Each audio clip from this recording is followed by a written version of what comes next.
सांख्य दर्शन के पहले अध्याय में बताया, अथ त्रिविद्युक् अत्यंत निवृत्ति ही अत्यंत पुरुषार्थः। सब दुखों के नाश को यहाँ मोक्ष कहा है। और छठे अध्याय में मुक्ति ही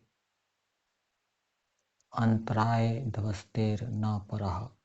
इस सूत्र में अविद्या के नाश को मोक्ष कहा है। दुखों का नाश मोक्ष है, अविद्या का नाश मोक्ष है। इन दोनों बातों में कोई विरोध नहीं है, क्योंकि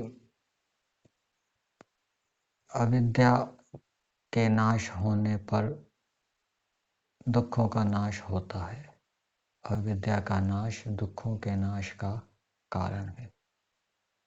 यदि ऐसा कहा जाता कि दुखों का नाश मोक्ष है और विद्या का नाश मोक्ष है, या ज्ञान का नाश मोक्ष है, तब विरोध कहा जा सकता था। क्योंकि विद्या के नाश होने पर सब दुखों की निवृत्ति नहीं होती, या ज्ञान के नष्ट होने पर सब दुखों की निवृत्ति नहीं होती।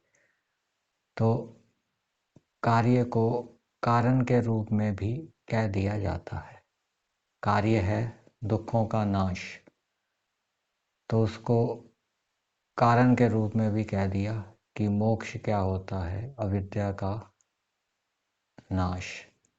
जैसे घड़े को इस रूप में कह दिया जाता है कि ये घड़ा तो मिट्टी है, या कपड़े को इस रूप में कह दिया जाता है कि ये तो धागा है। तो इन बातों में विरोध नहीं है कि यह कपड़ा है, यह तो धागा है, यह घड़ा है, यह तो मिट्टी है। इन दो बातों में कोई विरोध नहीं। इसी प्रकार से अविद्या का नाश मोक्ष कहो या सब दुखों का नाश मोक्ष कहो, इन दोनों बातों में कोई विरोध नहीं है। विरोध तब होता जब यह कहा जाता कि सब दुखों का नाश मोक्ष है और विद्या का नाश मोक्ष है, क्योंकि विद्या के नाश होने पर सब दुखों का नाश नहीं होता। यहीं तक।